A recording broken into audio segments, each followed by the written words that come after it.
135편 말씀입니다. 시편 135편, 제가 가진 성경은 구약 901쪽에 있습니다. 우리 드라마 바이블을 통해 함께 듣고 은혜 나누도록 하겠습니다. 제 135편.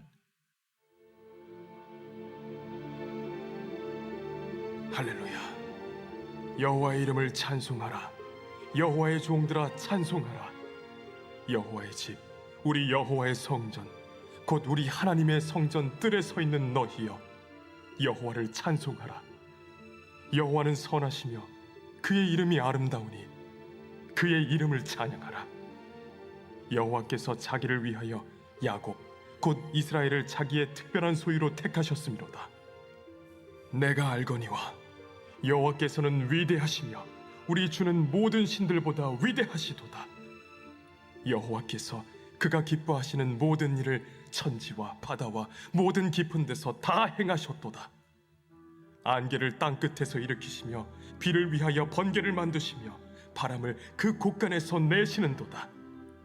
그가 애굽의 처음 난 자를 사람부터 짐승까지 치셨도다. 애굽이여, 여호와께서 내게 행한 표적들과 징조들을 바로와 그의 모든 신하들에게 보내셨도다. 그가 많은 나라를 치시고 강한 왕들을 죽이셨나니 곧 아모리인의 왕 시혼과 바산 왕 옥과 가나안의 모든 국왕이로다. 그들의 땅을 기업으로 주시되 자기 백성 이스라엘에게 기업으로 주셨도다. 여호와여, 주의 이름이 영원하시니이다. 여호와여, 주를 기념함이 대대에 이르리이다. 여호와께서 자기 백성을 판단하시며 그의 종들로 말미암아 위로를 받으시리로다. 열국의 우상은 은금이요 사람의 손으로 만든 것이라 입이 있어도 말하지 못하며 눈이 있어도 보지 못하며 귀가 있어도 듣지 못하며 그들의 입에는 아무 호흡도 없나니 그것을 만든 자와 그것을 의지하는 자가 다 그것과 같으리로다. 이스라엘 족속아, 여호와를 송축하라. 아론의 족속아, 여호와를 송축하라. 레위 족속아, 여호와를 송축하라. 여호와를 경외하는 너희들아, 여호와를 송축하라. 예루살렘에 계시는 여호와는 시온에서 찬송을 받으실지어다. 할렐루야. 아멘. 함께 읽으신 시편 135편은 할렐루야로 시작하여 할렐루야로 마치는 일명 할렐루야 시로 저자가 누구인지 그리고 언제 쓰여진지에 대해서는 정확히 알 수 없습니다. 그러나 내용들을 볼 때 이 시의 저자는 성경과 이스라엘 역사에 대해서 해박한 지식을 소유했다는 것은 분명합니다. 왜냐하면 이 시는 이스라엘 역사의 현장에 나타나셔서 그들을 도우시고 인도하신 하나님의 선하시고 인자하신 행적을 찬양하고 있는 내용이 담겨져 있기 때문입니다. 전반부인 1절부터 3절까지 그리고 후반부인 19절부터 21절까지는 이스라엘 백성들에게 하나님을 찬양하자고 요청하고 있으며 중반부인 4절부터 18절까지는 왜 하나님을 찬양해야 하는지 그 이유에 대해 말씀하고 있습니다. 특별히 이 시는 지난번에 한번 설명드린 대로 일명 모자이크 기법이 사용된 시로 새롭게 쓰여진 시가 아니라 다른 말씀들을 인용하고 재배치하여 완성된 시입니다. 따라서 오늘 시를 읽다 보면 익숙하고 또 그동안 많이 읽고 들었던 내용과 비슷하게 느껴질 수 있습니다. 자, 그렇다면 이제 본문으로 들어가서 오늘 시편의 저자는 왜 하나님을 찬양하자고 말씀하고 있는지 함께 살펴보도록 하겠습니다. 먼저 이스라엘 백성들이 하나님을 찬양해야 할 첫 번째 이유는 바로 하나님께서 이스라엘 백성들을 택하여 주셨기 때문입니다. 우리 4절의 말씀을 함께 같이 읽어보겠습니다. 4절입니다. 시작. 여호와께서 자기를 위하여 야곱 곧 이스라엘을 자기의 특별한 소유로 택하셨음이로다. 아멘.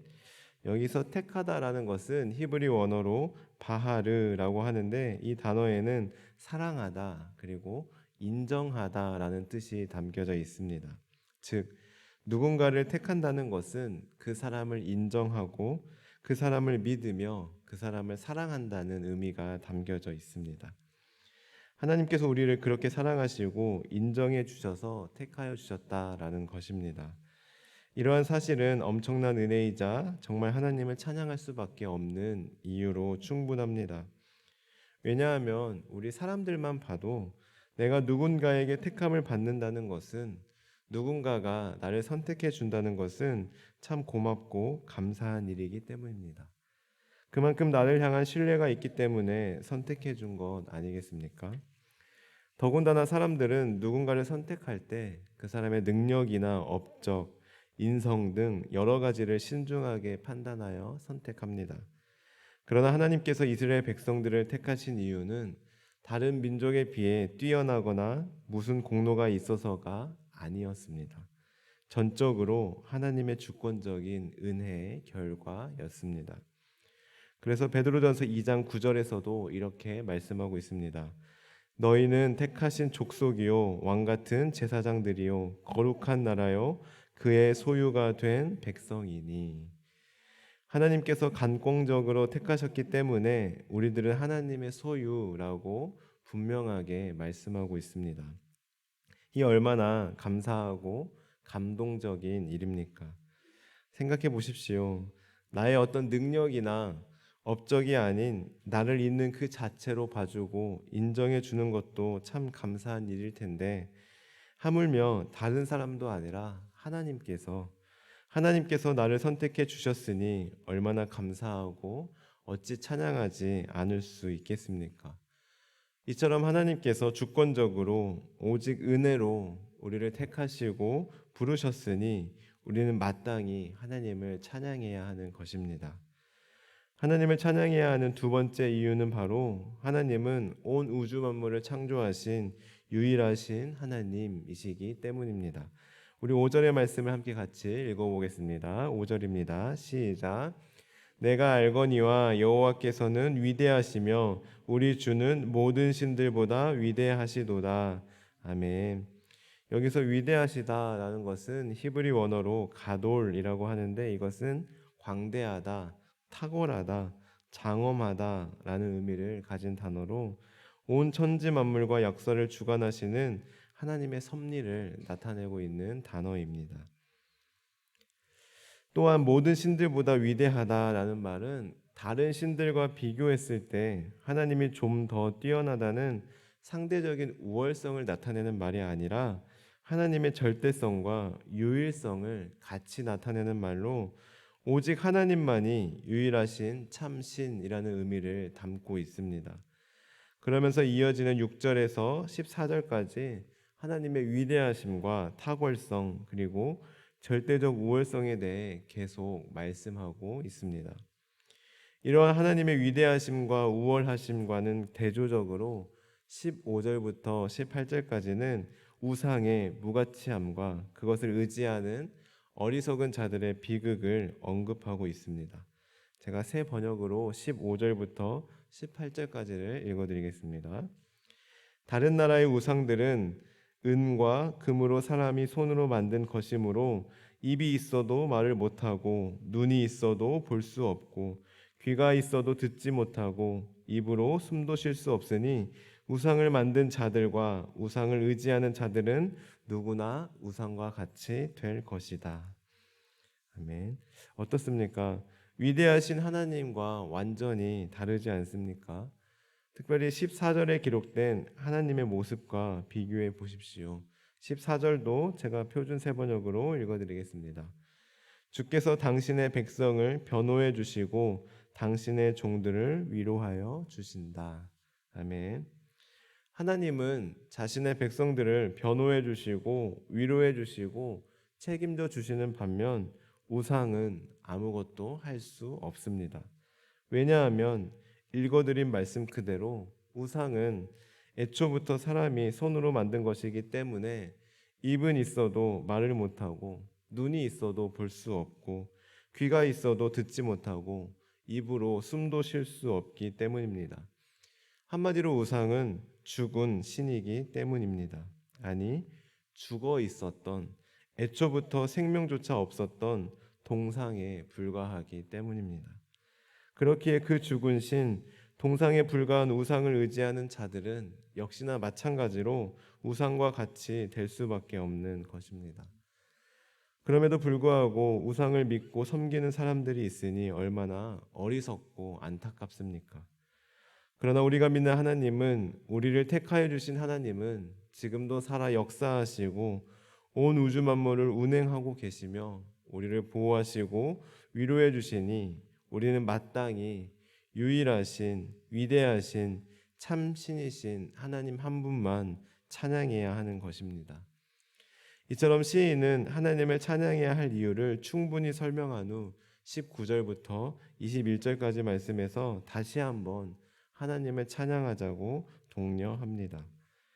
사랑하는 성도 여러분, 우리는 오늘 말씀을 통해 우리가 왜 하나님을 찬양해야 하는지 함께 나누었습니다. 우리는 왜 하나님을 찬양해야 합니까? 하나님께서 아무런 공로 없는 저희를 오직 하나님의 은혜로 택하여 주셨기 때문입니다. 또한 하나님은 온 우주 만물을 창조하시고 다스리시는 살아계신 하나님, 유일하신 참 신이시기 때문입니다. 오늘 말씀을 기억하며 오늘 하루도 찬양받기 합당하신 하나님을 마땅히 마음껏 찬양하는 우리 모든 성도님들 되시기를 바랍니다. 오늘 하루의 첫 시작, 이렇게 찬양으로 시작했으니 마무리도 찬양으로 마무리하시는 복된 하루 되시기를 간절히 소망합니다. 우리 그런 믿음을 담아 마지막으로 오늘 말씀 1절을 나 자신에게 선포하는 마음으로 함께 읽고 기도하도록 하겠습니다. 우리 1절을 함께 믿음으로 읽겠습니다. 시작. 할렐루야, 여호와의 이름을 찬송하라. 여호와의 종들아 찬송하라. 아멘. 기도하시겠습니다. 하나님 감사합니다. 오늘 하루 이렇게 하나님을 찬양하며 하나님께 예배함으로 하루를 시작하게 하시니 감사합니다. 찬양받기 합당하신 하나님 아버지, 아무런 공로 없는 저희를 하나님 자녀 삼아 주시고 우리를 변호해 주시며 위로해 주심에 감사드립니다. 저희들 앞으로도 지금처럼 창조주 되시는 위대하고 탁월하신 하나님을 날마다 찬양하며 살아가게 하옵소서. 감사드리며 예수님의 이름으로 기도드립니다. 아멘. 주님께서 가르쳐 주신 기도를 드리겠습니다. 하늘에 계신 우리 아버지, 아버지의 이름을 거룩하게 하시며 아버지의 나라가 오게 하시며 아버지의 뜻이 하늘에서와 같이 땅에서도 이루어지게 하소서. 오늘 우리에게 일용할 양식을 주시고 우리가 우리에게 잘못한 사람을 용서하여 준 것 같이 우리의 죄를 용서하여 주시고 우리를 시험에 빠지지 않게 하시고 악에서 구하소서. 나라와 권능과 영광이 영원히 아버지의 것입니다. 아멘. 오늘 말씀을 기억하며 기도하시겠습니다. 하나님, 오늘 하루도 저희들을 택하시고 자녀 삼아 주신 하나님의 은혜에 감사하며 감격하며 살아가게 하시고 오늘 하루 종일 우리의 입술에서 하나님을 향한 찬양이 흘러나오게 하옵소서. 성령으로 충만하게 하셔서 오늘도 마땅히 기도할 바를 알게 하시고 이를 통해 모든 것을 합력하여 선을 이루시는 하나님을 경험하게 하옵소서. 다음으로 가정을 위해 기도하실 때 사랑으로 하나 되는 우리 가정 되게 하시고 서로를 신뢰하고 의지하는 행복이 넘치는 성도들의 가정 되게 하옵소서. 교회를 위하여서는 코로나로 인해 막혀있던 선교의 문이 다시금 활짝 열리게 하시고 선교사님들에게 지혜를 더하여 주시며 선교에 필요한 것들을 공급하여 주옵소서. 나라와 민족을 위하여서는 남과 북이 복음으로 통일되게 하시고 막힌 담을 허무시는 예수님으로 인하여 남녀 갈등, 이념 갈등, 세대 갈등이 해결되게 하옵소서. 마지막으로 이 환우들을 위해서 그리고 개인 기도 제목 가지고 기도하며 나아가겠습니다. 기도하시겠습니다. 하나님 감사합니다. 오늘 말씀을 통하여 우리가 하나님을 왜 찬양해야 되는지 깨닫게 하시니 감사합니다. 하나님, 아무 공로 없는 저희를, 아무 잘난 것 없는 저희를 오직 주권적인 하나님의 은혜로 택하여 주시고 우리를 사랑하여 주시고 하나님의 자녀 삼아 주심에 감사드립니다. 우리를 늘 변호해 주시고 위로하여 주심에 감사드립니다. 하나님 또한 하나님, 우리가 믿는 하나님, 우상과 같은 하나님이 아니라 살아계시고 역사하시는 탁월하시고 위대하신 유일하신 하나님이심을 우리가 고백하며 찬양하며 나아갑니다. 하나님, 저희도 오늘 하루 이렇게 찬양으로 하루를 시작하여 싸우니 하나님, 오늘 하루에 마치는 날도 마치는 시간도 하나님을 찬양함으로 마칠 수 있도록